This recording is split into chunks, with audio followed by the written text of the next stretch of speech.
তোমরা আগের ভিডিওতে দেখেছো যে কিভাবে আমি দিল্লিতে এলাম। দিল্লিতে আমি আমার অফিসের কাজ সেরে আমি এখন চলে এসেছি জামা মসজিদের কাছে বিরিয়ানি খেতে।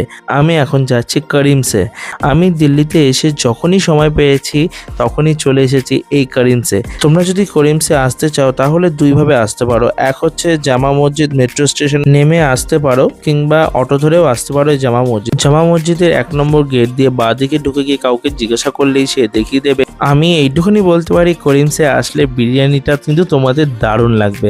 আমি অনেক মেনু ঘেটে অর্ডার দিয়ে দিলাম, একটা তন্দুর রুটি আর কড়াই চিকেন, তার সাথে রয়েছে বিরিয়ানি।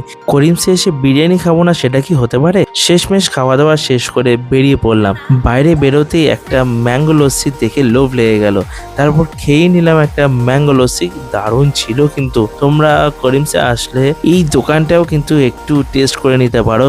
দোকানটা কিন্তু জামা মসজিদে 1 নম্বর গেটের উল্টো দিকেই রয়েছে। এবার